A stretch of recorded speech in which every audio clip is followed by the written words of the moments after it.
자식의 성별에 대한 질문입니다. 어떤 가정은 아들을 많이 낳아서 친척들이 모이면 딸이 귀한 집이 있고 반대로 예쁜 딸은 많으나 아들이 귀한 집이 있습니다. 흔한 일인 것 같으나 이 또한 이유가 있을 것 같습니다. 스승님, 어떤 하늘의 이치가 있는지 알고 싶습니다.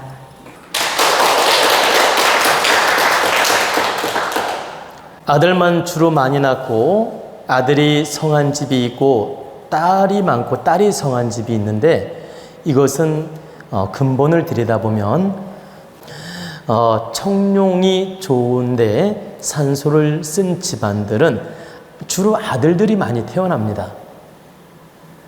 그리고 백호가 좋은데 산소를 쓴 분들은 주로 딸이 많이 태어나고,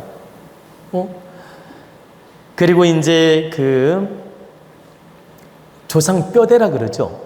조상 인자, 조상 핵인자, 이 뼈대 인자가 강한 집안들이 주로 아들이 많이 태어나고, 뼈대 인자가 좀 진화되면서 약해진 분들이 주로 딸이 또 많이 태어납니다. 그러면 이 진화 과정은 봐봐요, 항상 좋은 게 아니에요. 진화했다가 약해졌다가 진화했다가 약해졌다가.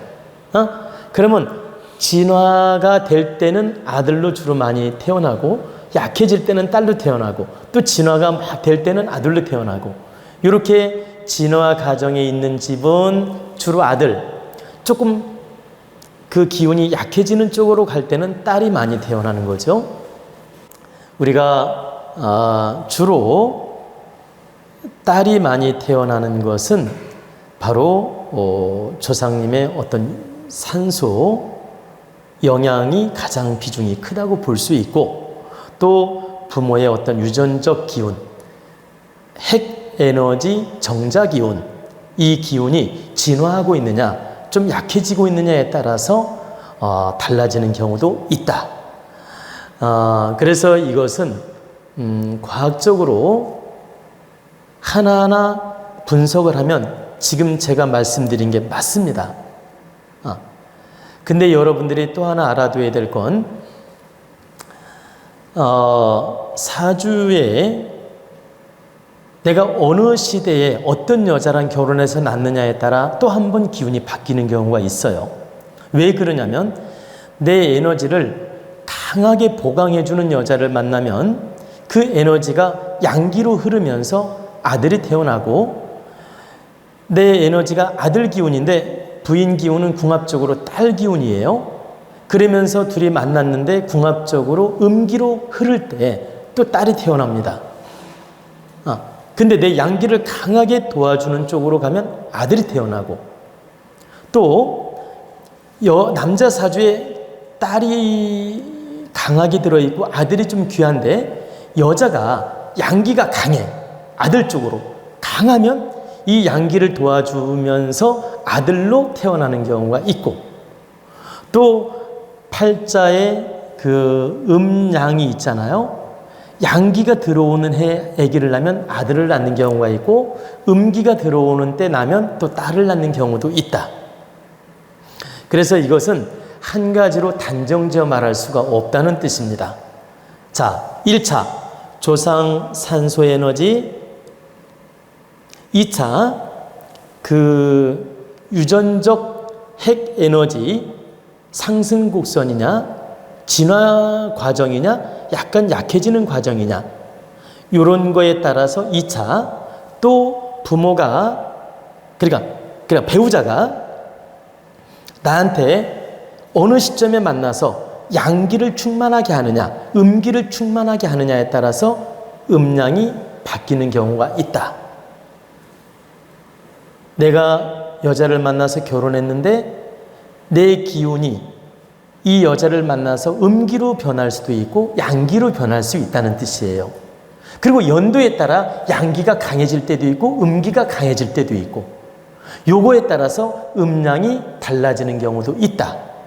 그래서 제가 사주를 보고 뭐라고 하냐면, 당신은 이때 나면 아들 나니까 이때 나라고 할 때가 있습니다. 우리 가족 중에 조카 손녀가 있는데, 이제 제가 촌수가 높다 보니까 할아버지 된 지가 오래됐어요. 그러니까 내가 촌수가 높다 보니까 이 촌수상으로 우리 손자, 손녀들이 10명도 넘어요. 지금 현재. 그런데 그 조카, 손녀가 아기를 낳는데 임신했다고 딱 그러는 거예요. 저한테.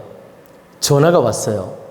임신했다고. 근데 그 얘기를 딱 듣는 순간에 아쉽구나. 내년에 낳았으면 아들을 낳을 텐데 올해 낳는다면 딸이구나. 그랬어요, 제가. 응? 아쉽구나.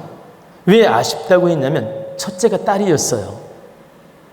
근데 둘째 임신했다는 거야. 아쉽구나. 조금만 참았다 내년에 낳더라면 아들일 텐데 올해 낳는다면 딸을 낳을 것이다. 그렇게 말을 했는데 정말 딸을 낳아가지고 왔어요. 그래서 제가 이름도 지어줬습니다. 그래서 지금 딸만 둘을 낳죠. 그러면 그 연도에 따라서 또 한 번 달라진다라는 거예요. 그러면 우리 가족들도 제가 언제 나면 아들 나고 언제 나면 딸 나니까 연도를 잘 분별해서 나라고 말해줄 때도 많습니다. 근데 실제 그 확률이 어느 정도 높냐면 100%는 아니에요, 여러분. 100%는 아니지만 팔자에 아들이 들어있을 때는 90% 정확합니다. 팔자에 아들이 없을 때는 70% 확률을 가지고 있어요. 즉 무슨 말씀이냐면 한쪽은 아들이 있고 한쪽이 없을 때는 70%고 둘 다 아들이 있을 때는 90% 확률이란 뜻입니다. 이해가 되셨나요? 남자 사주에 아들이 있고 여자 사주에 아들이 있을 때는 연도를 맞추면 확률이 90%, 아들 날 가능성이.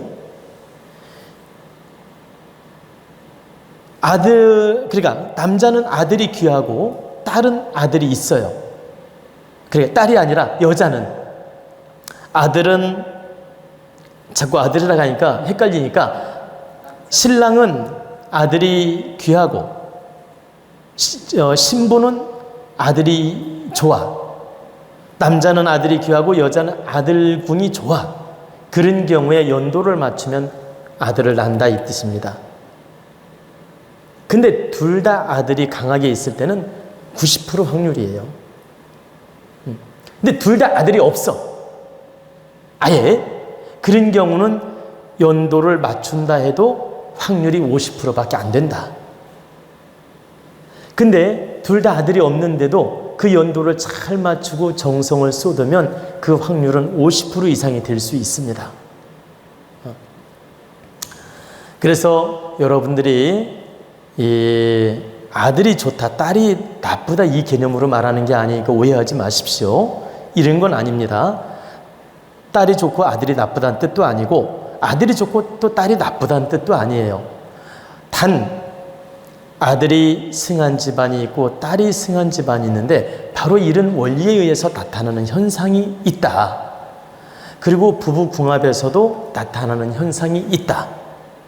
그리고 연도에 따라 나타나는 현상도 있다. 그렇기 때문에 이 복합적인 작용에 의해서 아들, 딸이 강하게 작용을 한다. 우리가 이런 이치를 알고 바르게 받아들여야 하는 뜻입니다.